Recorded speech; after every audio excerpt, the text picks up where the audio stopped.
बहू का 9वां महीना। सुमित्रा जी की बहू रितु प्रेग्नेंट थी और अब उसकी प्रेगनेंसी का 9वां महीना चल रहा था।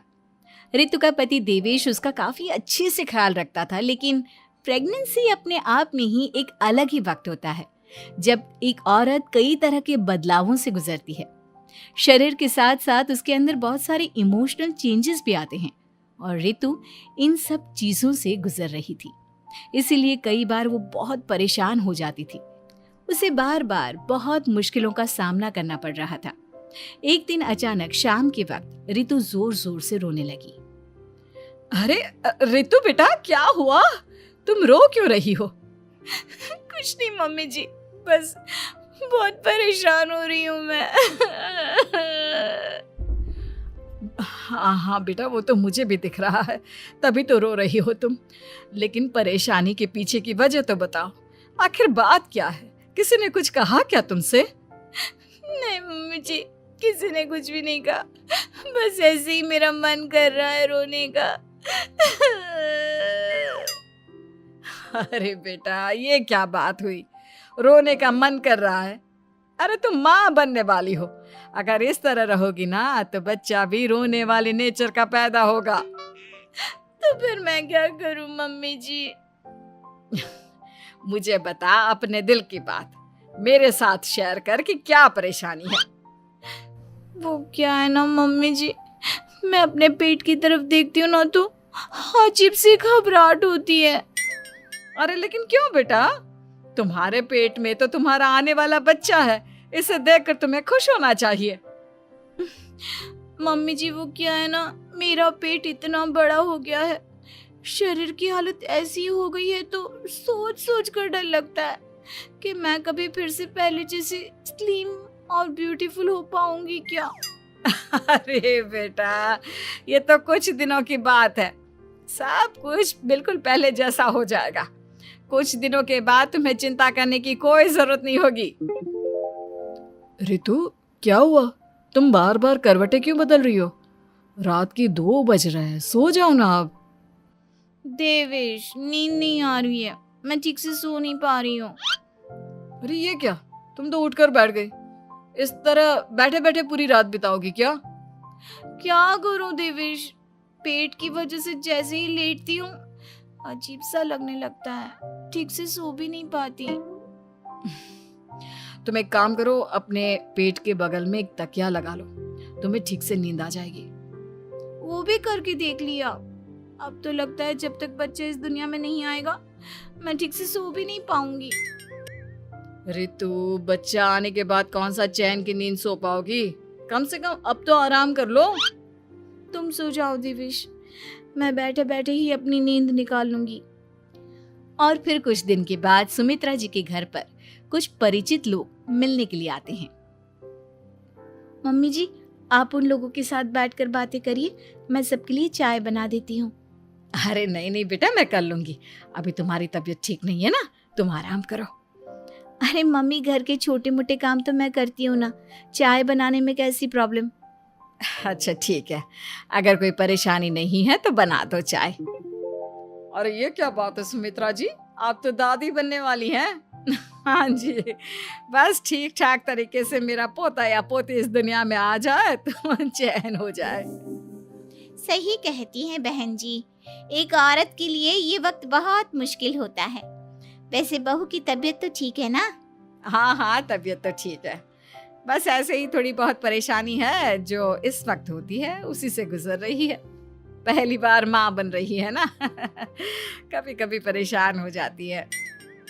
सुमित्रा जी रिश्तेदारों से बात करती है और उन्हें काफी देर हो जाती है।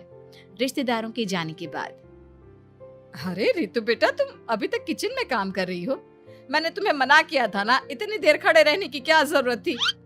मम्मी जी, वो मुझे लगा रात के खाने में देर हो जाएगी, इसलिए मैं साफ उधर बिजी थी तो मैं खाना बनाने लग गई थी। अरे बेटा, तुम तो बिल्कुल कुछ भी नहीं समझती, जरा अपने पैरों की हालत तो देखो। हाँ मम्मी जी, मुझे भी ना पैरों में बहुत भारीपन लग रहा है। ये भारीपन नहीं है, ज्यादा देर खड़े रहने की वजह से तुम्हारे पैरों में सूजन आ गई है। अब कमरे में जाकर आराम करो, चलो।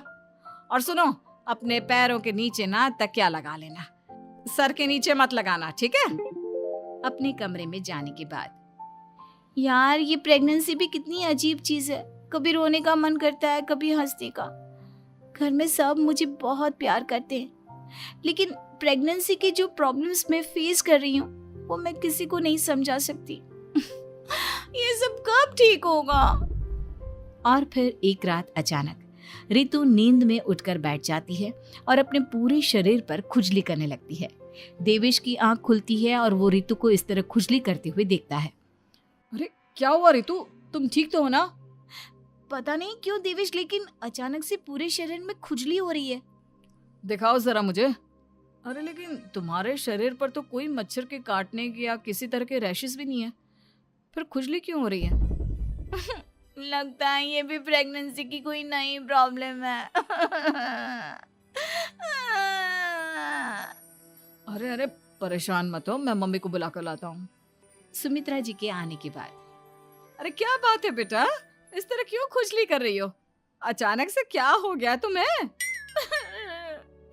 मम्मी जी ऐसा लग रहा है जैसे सर से पैर तक पूरे बदन में मच्छरों ने काट लिया हो। अरे लेकिन इसमें रोने की क्या बात है, चुप हो जाओ, सब ठीक हो जाएगा। हाँ मैं बहुत परेशान हो गई हूँ, बस अब जल्दी से बच्चा इस दुनिया में आ जाना चाहिए ताकि मुझे इन सारी प्रॉब्लम से मुक्ति मिले। ऐसा नहीं कहते रितु, माँ बनना तो दुनिया की सबसे बड़ी खुशखबरी है और ये सारी परेशानियां तो सबके साथ होती है।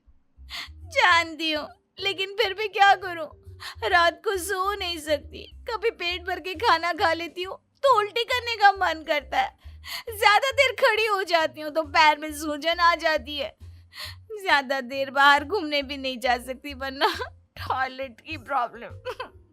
ये सब कब ठीक होगा? कुछ दिन और बीत गए और अब तक रितु का 9वां महीना खत्म होने का वक्त आ गया था। अब हर दिन रितु बस यही सोचती थी कि उसका बच्चा इस दुनिया में आने वाला है। हाँ, वो बात अलग थी कि वो कई तरह की इमोशनल चेंजेस से गुजर रही थी और फिर एक दिन अचानक, देवेश मुझे ना चाउमीन खाने का मन कर रहा है। अभी रात के 12 बजे? अरे रितु, इस वक्त चाउमीन कहाँ से लेकर आऊंगा मैं? किसी होटल में फोन करो ना, कोई तो डिलीवर करता होगा ना इतनी रात को। नहीं नहीं रितु, इतनी रात को कोई डिलीवर नहीं करता, तुम कल खा लेना, मैं कल तुम्हारे लिए लेकर आऊंगा बस। नहीं, मुझे अभी खाने का मन कर रहा है, मुझे अभी खाना है। अच्छा अच्छा ठीक है, एक काम करो, मैं किचन में जाकर तुम्हारे लिए मैगी बना कर लाता हूँ, क्या पता उसे खाकर तुम्हारा मन ठीक हो जाए। हाँ ठीक है। देवेश रितु को मैगी बनाकर खिला देता है, लेकिन अगले दिन अचानक से रितु की तबीयत खराब हो जाती है। क्या हुआ है बहू को? बेटा तूने कुछ उल्टा सीधा तो नहीं खा लिया ना? मम्मी वो कल आधी रात को चाउमीन खाने की बात कर रही थी तो मैंने इसे मैगी बनाकर खिला दी। अरे लेकिन एक बार मुझसे तो पूछ लेता, इसी वजह से उसे अजीब सा लग रहा है। कोई बात नहीं, वैसे भी बच्चा आने का वक्त पास आ गया है ना, इसलिए ये सब चीजें हो रही है। मेरे पेट में बहुत दर्द हो रहा है, जब से मैगी खाई है तब से पता नहीं क्या हो गया। अरे कुछ नहीं हुआ बेटा, बस कुछ दिन की बात और है, परेशान मत हो। चल हम तुम्हें ना डॉक्टर के पास ले चलते हैं। हॉस्पिटल जाने के बाद, डॉक्टर साहब, मेरी बहू की तबीयत ठीक तो है ना? हाँ, वैसे तो सब कुछ ठीक लगता है, डाइजेशन का प्रॉब्लम हो गया है, ऐसे वक्त में हो जाता है। प्रेगनेंसी की वजह से पेट के ऊपर बहुत प्रेशर आ जाता है, इसलिए डाइजेशन थोड़ा वीक हो जाता है। और उन्होंने रात के वक्त मैगी खा ली, इसलिए उनको ये प्रॉब्लम हो गया। डरने वाली कोई बात नहीं है। थैंक यू डॉक्टर साहब, अब हम इसका ध्यान रखेंगे। लेकिन अब रितु की डिलीवरी का वक्त पास आ गया है, आपको उनका पहले से भी ज़्यादा ध्यान रखना होगा। मैंने चेकअप कर लिया है, 1 सप्ताह के अंदर रितु की डिलीवरी होने के पूरे चांस है। एक दिन अचानक किचन में काम करते करते रितु के पेट में बहुत तेज दर्द होने लगता है। देवेश, मम्मी जी जल्दी आइए।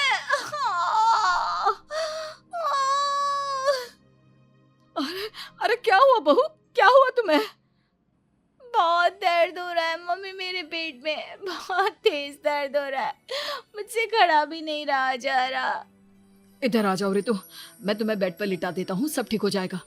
बेटा, मुझे लगता है इसकी डिलीवरी का वक्त पास आ गया है। अब हमें रितु को हॉस्पिटल ले जाना होगा। वैसे भी डॉक्टर ने कहा था कि 1 सप्ताह के अंदर डिलीवरी कभी भी हो सकती है। मुझे बहुत दर्द हो रहा है, ऐसा लग रहा है जैसे मैं मर जाऊंगी। प्लीज मुझे बचा लो देवेश। अरे रितु, घबराओ मत, ऐसा कुछ नहीं होगा। हॉस्पिटल पहुंचने के बाद आप जल्दी से रितु को एडमिट करवा दीजिए और आप लोग बाहर वेट करिए। नहीं, मुझे बहुत दर्द हो रहा है। रितु, समझने की कोशिश करो, सब कुछ ठीक हो जाएगा। रितु को लेबर पेन शुरू हो गया था और वो काफी तकलीफ से गुजर रही थी। एक बच्चे को जन्म देते समय औरत जिस तकलीफ से गुजरती है उसे सिर्फ वही समझ सकती है। रितु की तकलीफ को देखकर देवेश भी काफी इमोशनल हो गया था। रितु को इस तरह चीखते देखकर उसे बहुत दुख हो रहा था, लेकिन आधे घंटे के बाद जब डॉक्टर अपने हाथ में रितु और देवेश की छोटी सी बच्ची को लेकर आया तो रितु के चेहरे पर स्माइल आ गई। रितु, ये देखो, तुम्हारी और मेरी नन्ही सी बेटी। ये तो एकदम परी की तरह दिखती है। दिखेगी क्यों नहीं, एकदम तुम पर गई है ना, इसलिए। लेकिन मम्मी, उसकी नाक तो मेरे जैसी है। अच्छा ठीक है, नाक तुम रख लो, बाकी सब मेरे जैसा। देखा रितु, तुमने कितनी तकलीफ सही, लेकिन उस तकलीफ के बदले तुम्हें भगवान ने ये छोटी सी परी दे दी। और ऐसा सब औरतों के साथ होता है। तुमने बहुत हिम्मत रखी है बेटा, और इसका नतीजा आज हमारे सामने है।